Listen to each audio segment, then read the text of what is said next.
too, which would be embarrassing. Hi, Finance and Coffee, and welcome to this edition of the Finance Talk. Well, basically, I'm going to also do this as a weekly wrap anyway. But my special guest today is Victoria Costa. I put a survey on the group a few days ago, beginning of the week, to see if anyone wanted to find out more about what's happening in the credit reporting world, especially with what Equifax is doing. The reason why we're having this chat is because there was a post by Shannon Gray on the 23rd. This generated a massive amount of comments. As you can see, 122 comments down the bottom. What this was about was actually Equifax now taking into account your postcode or your address to change the, I suppose, your score. Now, with this particular post, Shannon's actually did it for herself, and she realized that her score actually dropped, and this pretty much led to our conversation today. So, if you don't know her by now, Victoria Costa is the CEO of Credit Fix. So, Vicky, thank you so much for joining me today. You're welcome. Lovely to see you again. And also, if you guys can see, there's a little banner thing going down the bottom. There's she's kindly given us a copy of the pack for you to actually have a look at, and there's a checklist in there. It is sitting right now in the file section of our group. So if you don't know where it is, I'll show it to you later on. But it is there. A few of you guys we'll get there. Yeah. But thank you so much for joining the show. Let's get started, shall we? I guess let's go for it. Yeah. So first question off the board will be what's new, basically. Because obviously a few of us did not realize that your address actually changes your score. Oh, yeah. Look, we've been seeing some really clever AI when it comes to our data. And I think what you're referring to is the new Equifax One score. So feel free to jump in and go and Google what's the new Equifax One score, because half of it I don't understand. They're talking about AI technology that's way outside my realm of knowledge. I'm great at fixing your credit, but don't ask me about AI. But all it is that Equifax have developed a really smart, cutting edge technology. It's adaptive AI. It's personalizing the scores that are coming out from our data. So they're looking at things like where we live, our age, whether you have assets. So that makes a big difference. It slightly adjusted the scores. So it came in a few weeks ago now. I got the email from Equifax because I sign up for their alert system, which I suggest is a great tool to let your clients know about. But there was a slight upshift with my score. You'll also see a slight downshift with some people's credit scores, because basically what the Equifax One score is, and I'll tell you because I wrote it down, it's called Neuro Decision TM Tech. So there you go. Learn something new every day, whether it's useful or not. That's a bit of a mouthful, so NDT for short. And it's basically it's personalized scoring. So it captures all of the new data. And I suppose from Equifax's point of view, it makes them look like they're the leaders in the credit reporting bureau world. Ilian and Experian, just as great. I'm sure they're not too far behind with similar tech. It's available to all of them. But Equifax is the major credit credit reporting bureau, in Australia. I mean, they're scraping the same data anyway, aren't they? So it's just more of how do they interpret that data? Yeah. So, for example, and it's been happening for a while now anyway, I had a funny couple come to me just for some education. This was a couple of years ago when scoring first started. Husband and wife, older couple. Now, he sent both reports and he said, why is my wife's score 30 points higher than mine? And I looked through the reports and I said, well, there's nothing different. I said, I can lodge corrections through Equifax. I said, no charge. I said, I'd just be interested to find out. And the reasoning behind it, as per Equifax, is that men are scored a bit more harshly than women. I don't know whether that's the case, but her score was about 20, 30 points above her husband. So I don't think, brokers don't worry about it too much, right? You understand credit reporting as it is. It doesn't mean a massive change. It actually just means a more fairer scoring system overall, which should help you with lenders moving forward. So obviously, yeah, that's news to me as well, because obviously I thought it was just about the addresses, but obviously gender plays a role as well. Yeah, yeah, So gender. what does that mean pretty much in regards to defaults though? Does that make it worse, or does it make it? Uh, Look, I've read all the articles, sifted through it all. Look, you can have a client with a high score, right, and a default, and you'll see this in Equifax's articles about the Equifax One score. In tiny print down the bottom, it does say, lender terms and conditions apply, even though they're saying that an older paid default shouldn't affect scores so much. And we're already seeing that. So you can have a client with a score of 650, 750, but they've got a default from 2018, and brokers are telling us they still can't get the deal to a traditional or major. Hmm. So they're still having to look at removing defaults. Don't know. We'll see. Yeah. The good thing is with the whole country shifted with certain regards to economic factors. We've had COVID-19, global pandemic. That's seen a massive effect on people's repayment history information that they weren't aware of when they started the RHI, 18 months ago, whenever it was. So what they're doing is trying to establish fairer scoring systems to take into account the pandemic for 2020, because those missed payments are going to affect people for a few months, if not a couple of years. So that's one of the scoring changes. And the other one is that we've had a massive shift with consumers using buy now, pay later instead of credit cards. And what we've seen is that people who use buy now, pay later, lenders are being punished. So the score drop for a buy now, pay later inquiry is massive compared to a credit card inquiry. But I spoke to someone at Equifax last week because I'm running a webinar with them and another group next week after. And I asked him about that. I said, why is it, why are people being so severely punished? Like, we're getting brokers coming to us with a clean credit report, but they can't go traditional because of 2 buy now, pay later inquiries on the credit report. We can try and remove them. It does take a few weeks, but it's just a whole hassle. Now, the guy at Equifax told me that moving forward, they've realized that it's not people with bad money management necessarily using buy now, pay later, right? And it's not. You've got a mum and dad, you've got great clients out there who might just have a dentist bill for one of their kids, and they think, well, it's smarter to pay it off interest-free over 3 months. So they use that instead of going and getting a credit card. And he said, we're matching those cohorts with all the data, everything that's coming in, and their new scoring AI, so that the punishment isn't reflected on the report so much. So there's some good things coming out of it. Okay, so effectively there is good things, but it's not always perfect. Yeah. No, it's not. No. I think the other thing I was going to move on to is basically, is it fair with what's happening, and are they missing out on something? And you're involved, well, part of a study. Is that correct? Yeah, we are. Thanks for bringing that up. So we're supporting Edith Cowan University over in WA.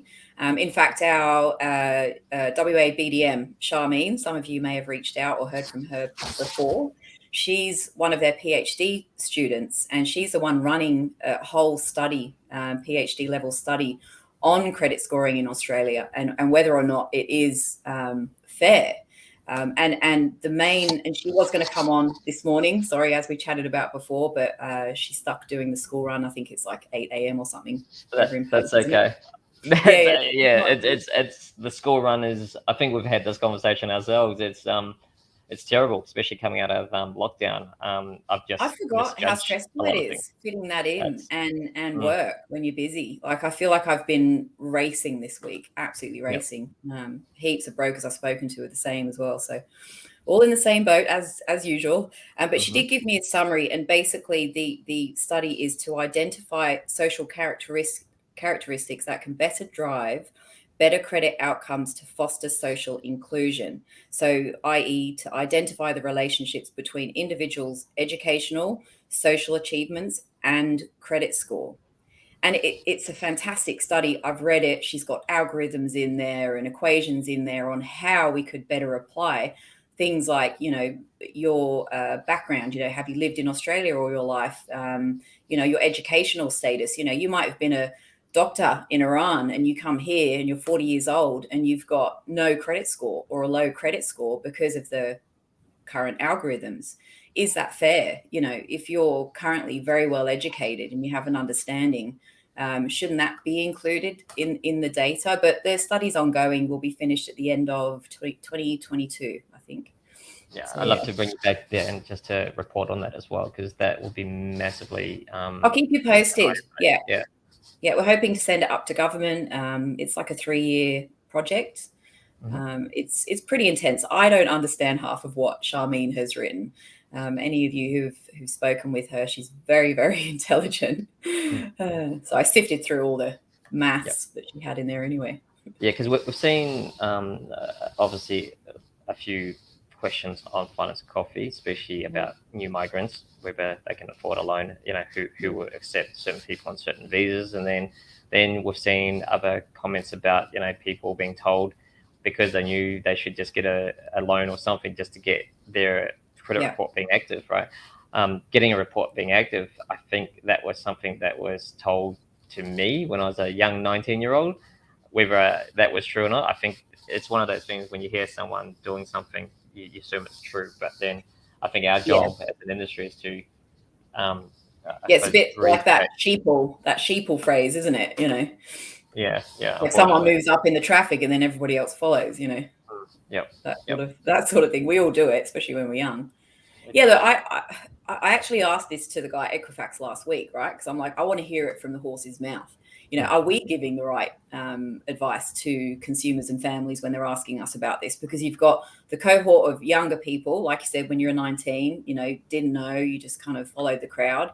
What do you do to generate a credit score? And then, yeah, if you're new to the country and you're 40 years old and you need to buy a car because you need to get to work, what do you do? Now, I've always said over the years, I've been doing this for 13 years, as you know, so a long time. I've always said, look, go and create a phone account. Optus, Vodafone, doesn't matter. That will raise an inquiry on your report, but it's not too harsh and it's not low grade. And then that will give you a score. Now, I said that to Stuart at Equifax last week, and he said, "Yeah, no." He goes, "That's reasonable." I said, "Okay, good. All right. We've been giving the right information mm. to people, and the phone companies are now listing inquiries and an account.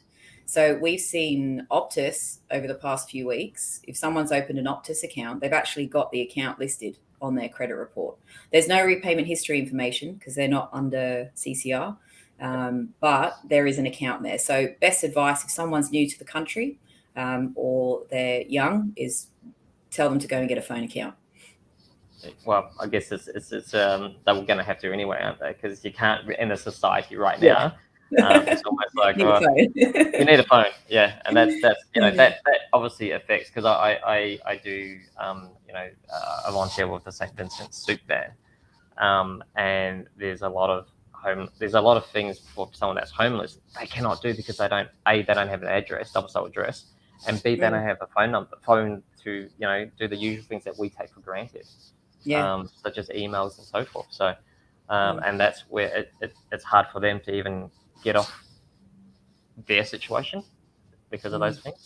But anyway, I digress. I know that we're limited on time, so I'll just try to move it quickly. Um, the next one, I think we've already touched on this one. What have you seen in the credit reporting and the changes so far? I guess do you want to do a quick update on that, because I know we just did it, but just in case. Yeah, sure. So recent changes, Mm, we're seeing phone accounts listed on credit reports now. We're seeing a shift in the effect of a default on a score if it's an older paid default, but then you've still got your lender terms and conditions, your LMI. So it still looks like brokers are having to have the defaults removed, even if the score's high, 650, 700. The other thing is we're seeing now is a lot of RHI affecting brokers' ability to get better interest rates for their clients. So obviously because of COVID, but moving forward, there's going to be some changes to that, which I think we were going to talk about as well. yeah, we will definitely. I guess that comes with my next question to you. What's coming up next year? Ta-da! There we go. Fantastic Ta-da! segue. There we go. We got this. We've been doing this a lot. We're getting really good at this. Yeah, you are. I'm not. I'm still at You Flip. are. Yeah. I see you But every yeah. day. There's the end. There's the end. I'm scrolling Oh through no. Facebook. Yeah. Yeah. Yeah. So next year, Yeah. So obviously, as you were touching on before, we've got a lot of businesses as well as households who put their loans on repayment highs and so forth. hmm, And then now, especially with obviously the movement in rates, we can see what's happening with the rates. The 3-year fixed rates are on the move, and obviously the consumer, the average consumer, is going to go, shit. I will need to do something about it before I miss out on a good rate. But hmm, because of what they've done during COVID, this may or may affect the ability to move.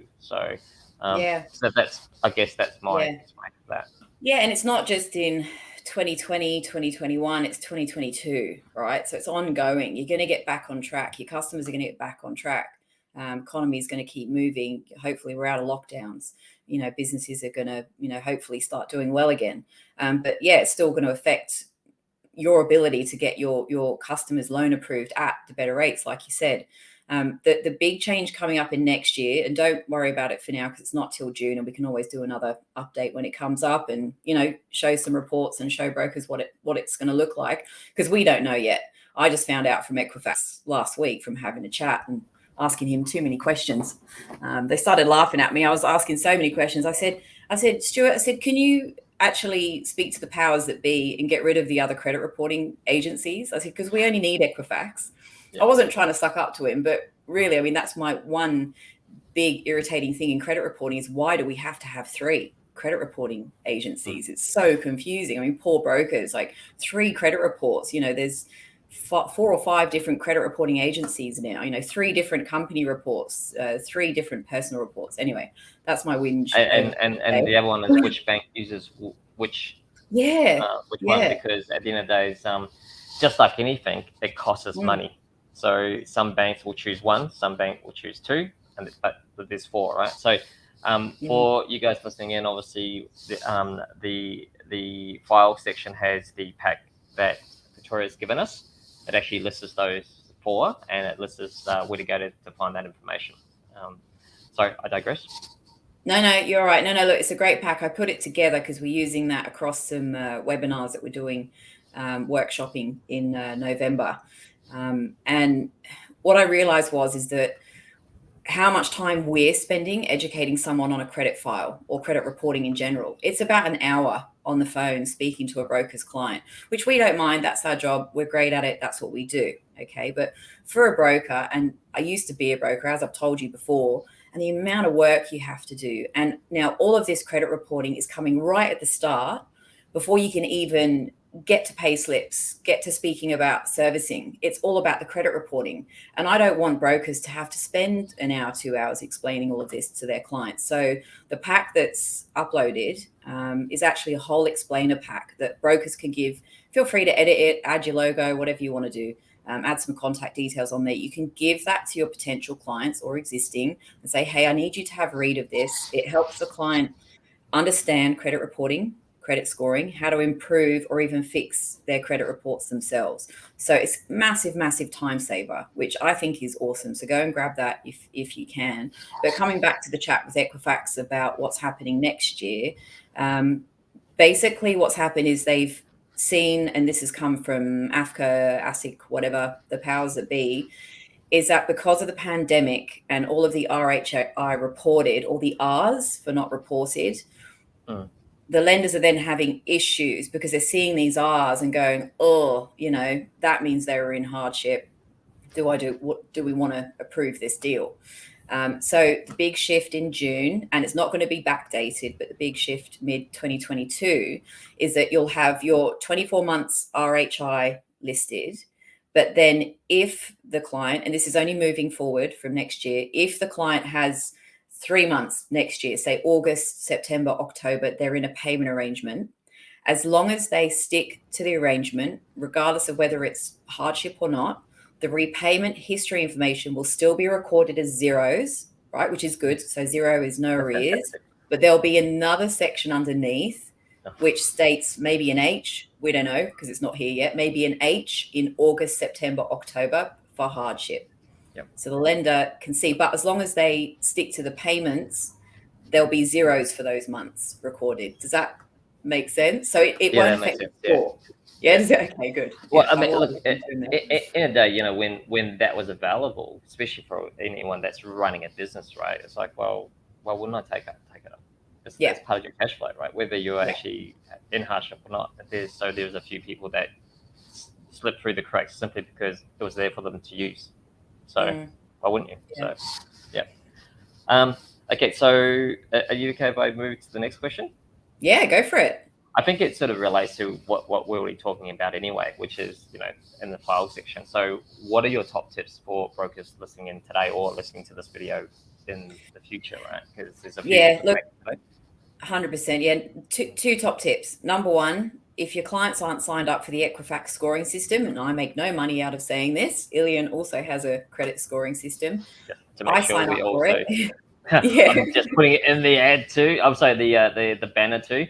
The banner down there, so you can see it. This is not an Oh, there ad. you go. There Yeah. you go. Okay, Cool. so this is not an ad. It Not is an ad. Thanks, no. Deanne. Love Um, your work. but Yeah. like Victoria said, it's $10. I think it's. I'm just going to jump in and say this because obviously there's, Facebook's announced their new thing today. It's being changed to Meta. It's effectively, a lot of us will be going into the digital world, whether we like it or not. And we see it all the time. I mean, I message people all the time, hey, did your account get hacked? If it gets hacked, this $10 a month is actually going to save your ass. So I do apologize for the language, but yes, but It's it is language. what it is. Yeah. Sorry, I digress. Sorry.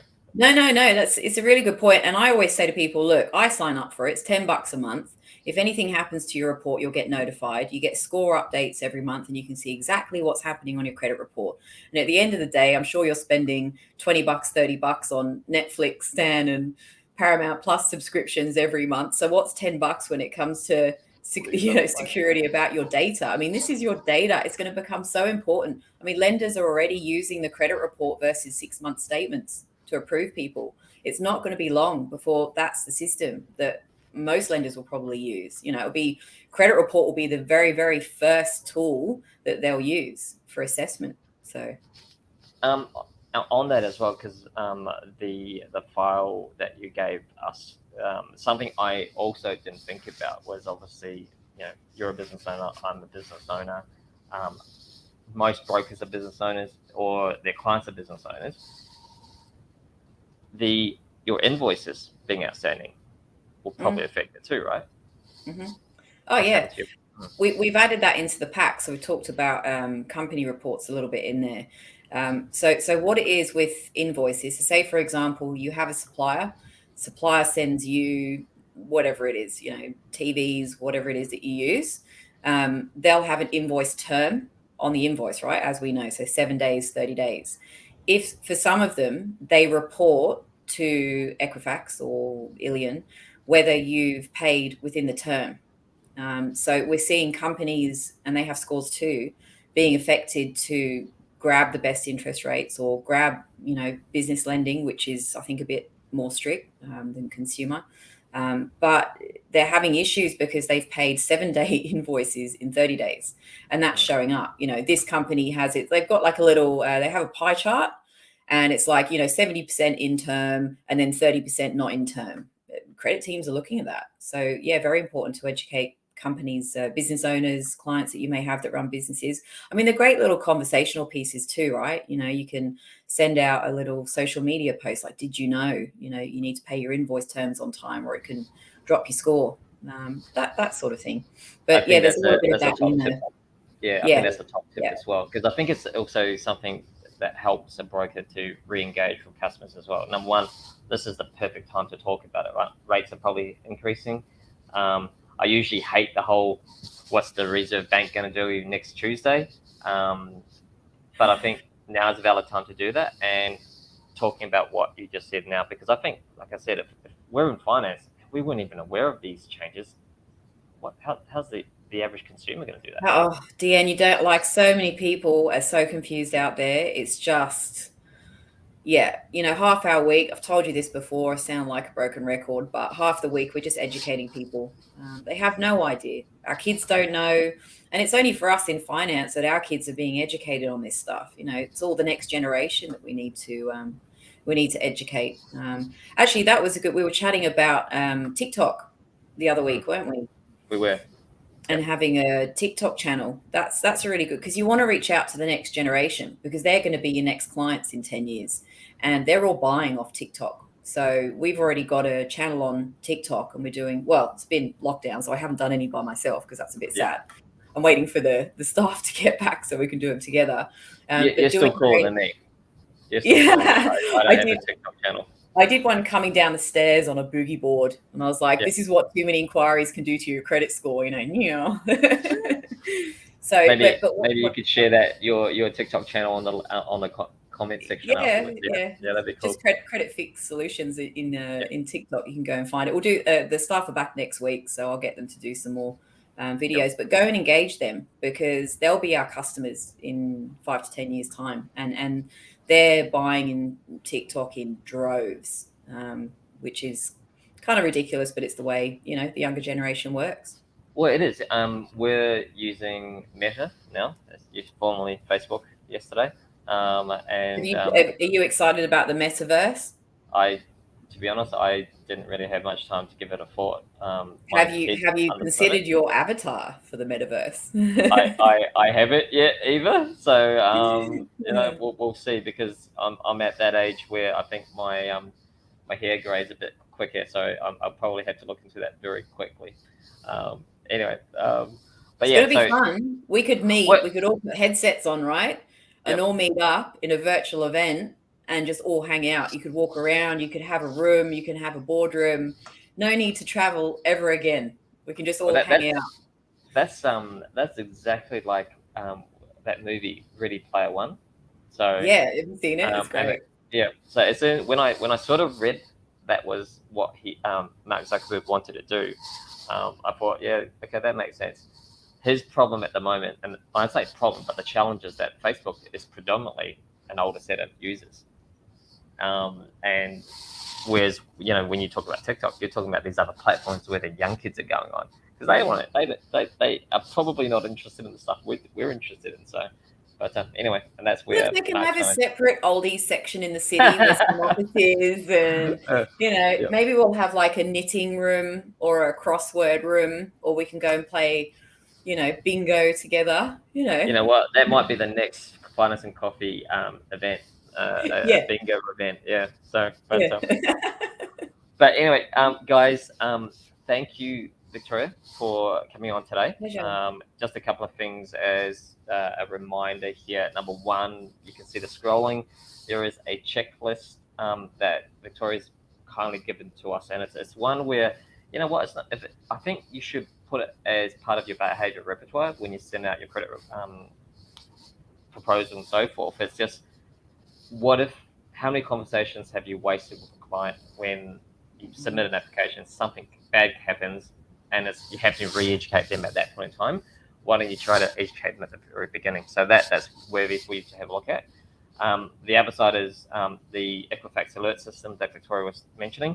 This is not an ad, but it is definitely something to think about for yourself and your clients because account takeovers from a digital point of view is happening every day. It's becoming more rampant, and $10 a month, that's going to save you a lot more than your clients Yeah. having to reach out later on to fix something that's a lot more, right? So.